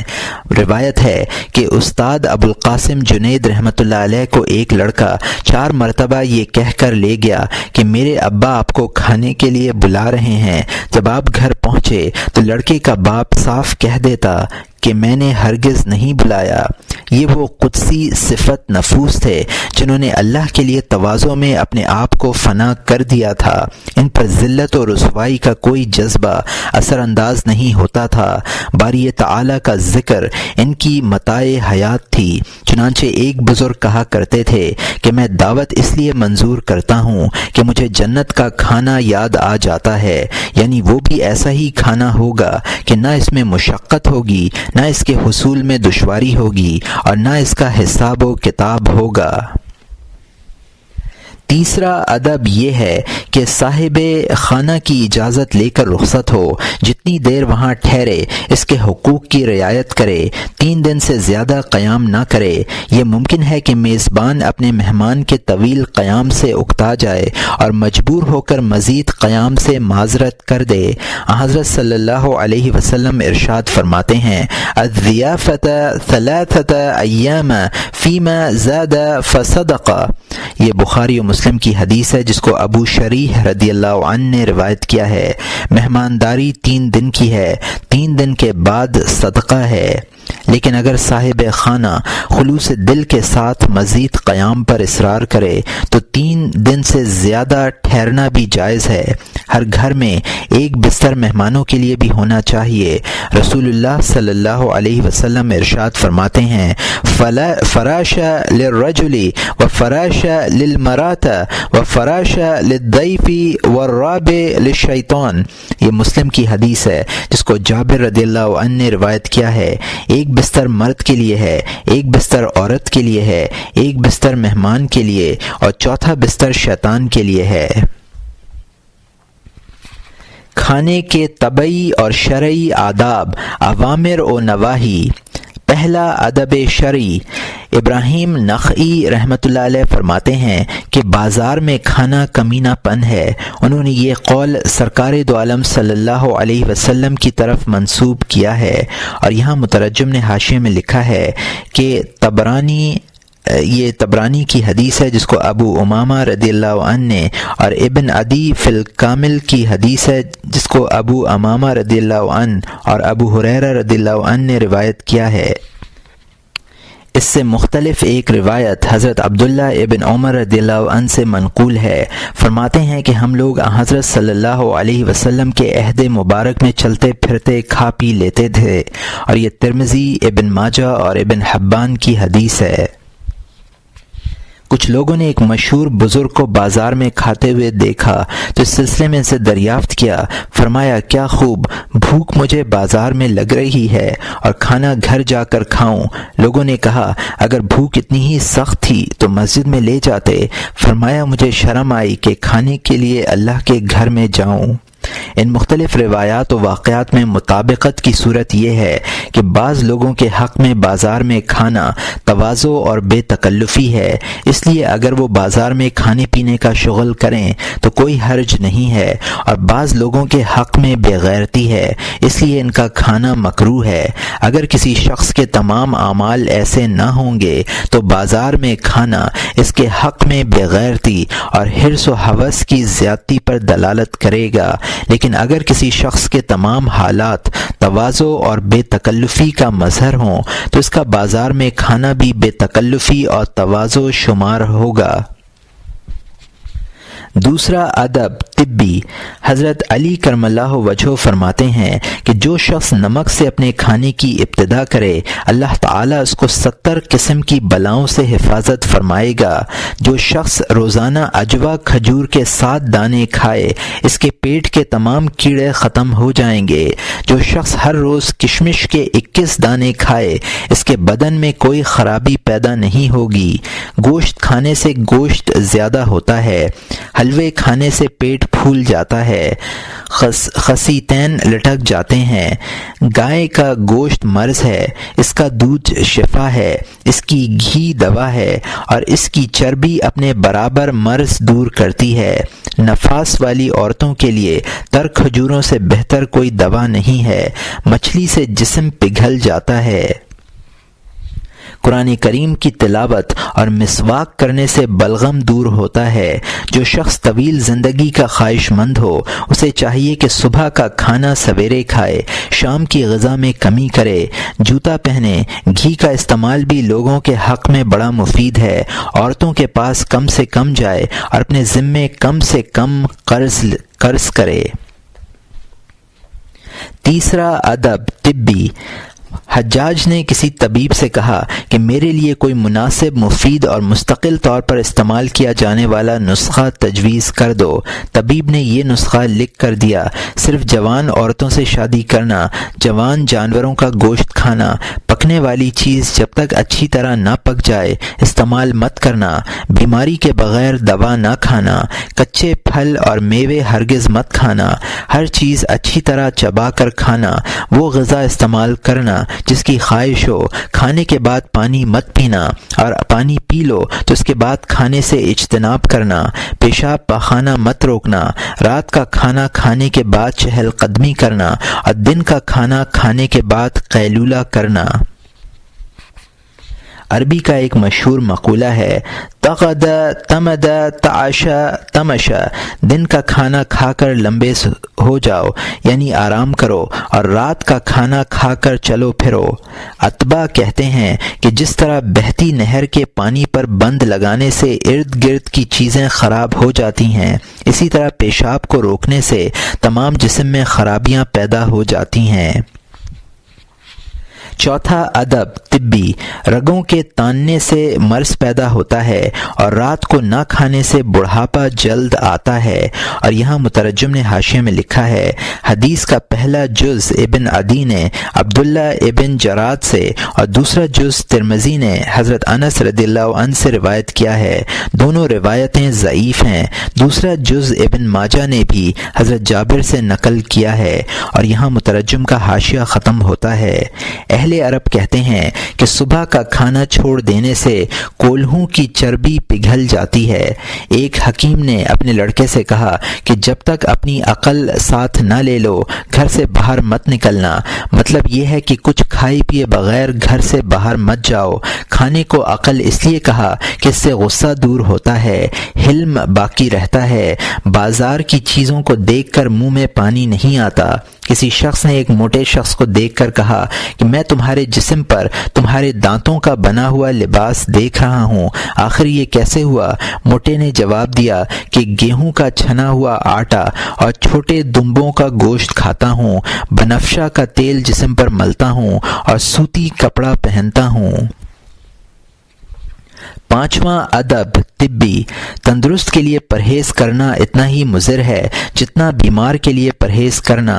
بعض لوگ کہتے ہیں کہ جو شخص پرہیز کرتا ہے گویا اسے بیماری کا یقین ہے اور صحت میں شک ہے۔ صحت کے سلسلے میں اس طرح کی احتیاط بہتر ہے۔ سرکار دو عالم صلی اللہ علیہ وسلم نے صہیب رومی رضی اللہ عنہ کو دیکھا کہ کھجوریں کھا رہے ہیں اور ان کی آنکھ دکھ رہی ہے۔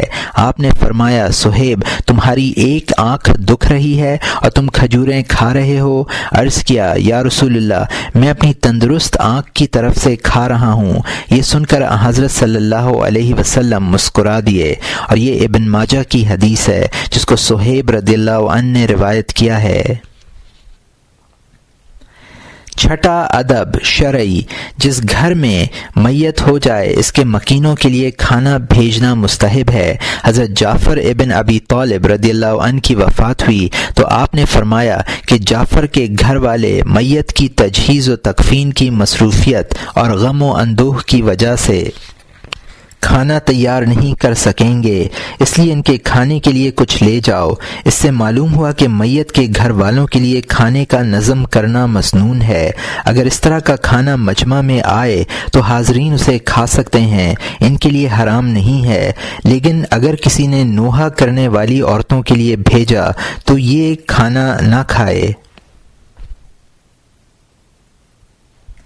ساتواں ادب شرعی، ظالم کا کھانا نہ کھائے، لیکن اگر وہ مجبور کرے اور انکار میں نقصان پہنچنے کا خوف ہو تو تھوڑا سا کھا لے۔ اگر دسترخوان پر عمدہ کھانا بھی موجود ہو تو اسے ہاتھ نہ لگائے۔ ایک مزکی نے اس شخص کی شہادت قبول نہیں کی تھی جس نے ظالم بادشاہ کا کھانا کھایا تھا۔ اس شخص نے یہ عذر پیش کیا کہ مجھے کھانے کے لیے مجبور کیا گیا تھا۔ مزکی نے یہ عذر بھی قبول نہیں کیا اور اسے بتلایا کہ تم اچھے اچھے کھانے کھا رہے تھے اور بڑے بڑے لقمے اٹھا رہے تھے، دسترخوان پر بیٹھنے کے بعد تو کوئی جبر نہیں تھا۔ کہتے ہیں کہ ظالم بادشاہ نے مزکی کو بھی دعوت میں شرکت کے لیے مجبور کیا تھا، لیکن اس نے یہ کہہ کر معذرت کر دی کہ اگر میں بادشاہ کا کھانا کھا لوں گا تو لوگوں کا تزکیہ نہ کر سکوں گا، کیونکہ تزکیہ ضروری عمل تھا اور اس ذمہ داری کے لیے مذکورہ مزکی سے بہتر کوئی شخص نہیں تھا۔ بادشاہ نے مجبوراً یہ معذرت قبول کی اور دعوت میں اس کی عدم شرکت پر راضی ہوا۔ ذوالنون مصری رحمۃ اللہ علیہ کا واقعہ بیان کیا جاتا ہے۔ جب انہیں قید کی سزا ملی تو کئی روز تک کھانا نہیں کھایا۔ ان کی ایک دینی بہن تھیں، جب انہیں یہ معلوم ہوا کہ ذوالنون مصری جیل کا کھانا نہیں کھا رہے ہیں تو انہوں نے الگ سے کھانا پکا کر داروغہ زندان کے ذریعے اندر بھجوایا۔ انہوں نے یہ کھانا بھی نہیں لیا۔ بہن کو پتہ چلا تو بہت ناراض ہوئیں۔ ذوالنون نے کہا، میں تمہارا بھیجا ہوا کھانا ضرور کھا لیتا مگر یہ ظالم داروغہ زندان کے ذریعے مجھے ملا تھا۔ یہ ورع و تقوی کا انتہائی درجہ ہے۔ آٹھواں ادب فتح موصلی رحمۃ اللہ علیہ کے متعلق بیان کیا جاتا ہے کہ وہ بشر حافی رحمۃ اللہ علیہ کی خدمت میں بغرض ملاقات حاضر ہوئے۔ بشر نے اپنے خادم احمد جلا کو کچھ درہم دیے اور کہا کہ بازار سے بہترین قسم کی روٹی اور سالن خرید لاؤ۔ احمد کہتے ہیں کہ میں نے صاف ستھری روٹی خریدی اور یہ خیال کیا کہ حضرت صلی اللہ علیہ وآلہ وسلم نے صرف دودھ کے متعلق یہ کلمات ارشاد فرمائے ہیں، اللہم بارک لنا فیہ وزدنا منہ، اے اللہ اس میں ہمیں برکت دے اور زیادہ عطا کر۔ چنانچہ میں نے دودھ اور کچھ عمدہ کھجوریں خریدیں اور فتح موصلی کے سامنے لا کر رکھ دیں۔ انہوں نے کھانا کھایا اور باقی اپنے ساتھ لے گئے۔ بشر حافی نے مجھ سے کہا، کیا تم جانتے ہو کہ میں نے اچھا کھانا لانے کے لیے کیوں کہا تھا؟ انہوں نے عرض کیا، نہیں۔ فرمایا، اچھا کھانا کھا کر آدمی خلوص دل کے ساتھ شکریہ ادا کرتا ہے۔ کیا تمہیں معلوم ہے کہ فتح موصلی نے مجھ سے کھانا کھانے کے لیے کیوں نہیں کہا؟ اس کی وجہ یہ ہے کہ مہمان کے لیے ضروری نہیں ہے کہ وہ میزبان کو کھانے کے لیے کہے۔ اور کیا تم جانتے ہو کہ فتح موصلی رحمۃ اللہ علیہ بچا ہوا کھانا اپنے ساتھ کیوں لے گئے؟ اس کی وجہ یہ ہے کہ جب آدمی کا توکل صحیح ہوتا ہے تو اپنے ساتھ زاد راہ رکھنا اس کے لیے مضر نہیں ہوتا۔ ابو علی رودباری رحمۃ اللہ علیہ کے بارے میں مشہور ہے کہ انہوں نے کچھ لوگوں کی ضیافت کی اور اس قدر اہتمام کیا کہ جس جگہ کھانا کھلانا تھا وہاں 1000 چراغ روشن کیے۔ ایک شخص نے یہ شان و شوقت دیکھ کر اعتراض کیا اور صاحب خانہ سے کہا کہ تم بیجا اسراف کر رہے ہو۔ میزبان نے کہا کہ ان کے 1000 چراغوں میں ایک چراغ بھی ایسا ہو جو اللہ تعالیٰ کے لیے روشن نہ کیا ہو تو اندر جا کر اسے بجھا دو۔ معترض اندر گیا، چراغ بجھانے کی کوشش کی لیکن ناکام واپس نکلا۔ ابو علی رودباری نے شکر کے کئی بورے خریدے اور حلوائیوں سے کہا کہ وہ شکر کی دیوار کھڑی کر دیں، دیوار میں محرابیں بھی ہوں، گنگوریں اور منقش مینارے بھی بنائے جائیں۔ جب دیوار مکمل ہو گئی تو صوفیاء کرام کو دعوت دی، لوگ آئے اور دیوار گرا کر کھا گئے۔ نواں ادب طبی۔ امام شافعی رحمۃ اللہ علیہ فرماتے ہیں کہ کھانے کے 4 طریقے ہیں۔ ایک انگلی سے کھانا، یہ طریقہ باری تعالیٰ کی خفگی کا باعث ہے۔ 2 انگلیوں سے کھانا، یہ تکبر کی علامت ہے۔ 3 انگلیوں سے کھانا، یہ طریقہ مسنون ہے۔ اور یہاں مترجم نے حاشیے میں لکھا ہے کہ مسلم شریف میں کعب ابن مالک کی روایت ہے، نبی اکرم صلی اللہ علیہ وآلہ وسلم 3 انگلیوں سے کھانا تناول فرمایا کرتے تھے۔ ابن الجوزی نے کتاب العلل میں ابن عباس رضی اللہ عنہ کی موقوف روایت نقل کی ہے کہ 3 انگلیوں سے کھانا سنت ہے، اور یہاں حاشیہ ختم ہوتا ہے۔ 4 انگلیوں سے کھانا، یہ طریقہ شدت حرص پر دلالت کرتا ہے۔ 4 چیزیں بدن کو طاقتور بناتی ہیں: گوشت کھانا، خوشبو سونگھنا، بغیر جمع کے نہانا، سوتی کپڑا پہننا۔ 4 چیزیں جسم کو کمزور کر دیتی ہیں: زیادہ صحبت کرنا، زیادہ غمگین رہنا، نہار منہ زیادہ پانی پینا، کھٹائی زیادہ کھانا۔ 4 چیزوں سے بینائی بڑھتی ہے: قبلے کی طرف رخ کر کے سونا، سوتے وقت سرما لگانا، سبزہ کی طرف دیکھنا، صاف ستھرے کپڑے پہننا۔ 4 چیزوں سے نگاہ کمزور ہوتی ہے: نجاست دیکھنا، سولی دیے ہوئے شخص کو دیکھنا، عورت کی شرمگاہ کو دیکھنا، قبلہ کی طرف پشت کر کے بیٹھنا۔ 4 چیزیں قوت جمع میں اضافہ کرتی ہیں: چڑیوں کا گوشت کھانا، اطریفل اکبر استعمال کرنا، پستہ کھانا، جرجیر پانی میں پیدا ہونے والی ایک ترکاری کھانا۔ سونے کے 4 طریقے ہیں۔ چت لیٹ کر سونا انبیاء کرام کا طریقہ ہے، کیونکہ یہ لوگ زمین و آسمان کی تخلیق میں غور و فکر کرتے ہیں۔ دائیں کروٹ سے سونا علماء اور عابدین کا طریقہ ہے۔ بائیں کروٹ سے سونا بادشاہوں کا طریقہ ہے تاکہ کھانا ہضم ہو جائے۔ پیٹ کے بل سونا شیاطین کا طریقہ ہے۔ 4 چیزوں سے عقل بڑھتی ہے: لایانی گفتگو ترک کرنا، مسواک کرنا، علماء اور صلحاء کی مجلسوں میں بیٹھنا۔ 4 چیزیں عبادت میں شمار ہوتی ہیں: وضو کر کے چلنا، بکثرت سجدے کرنا، مسجد میں بیٹھنا، قرآن مجید کی تلاوت کرنا۔ امام شافعی رحمۃ اللہ علیہ فرماتے ہیں کہ مجھے اس شخص پر حیرت ہے جو حمام میں نہائے اور نکلنے کے بعد تاخیر سے کھانا کھائے کہ وہ زندہ کس طرح ہے۔ مجھے اس شخص پر بھی تعجب ہوتا ہے جو پچھنے لگوائے اور اسی وقت کھانا کھا لے، آخر وہ مرتا کیوں نہیں ہے؟ یہ بھی فرمایا کہ وبائی امراض میں مفید ترین چیز بنفشہ کا تیل ہے، اسے پینا بھی چاہیے اور جسم پر ملنا بھی چاہیے۔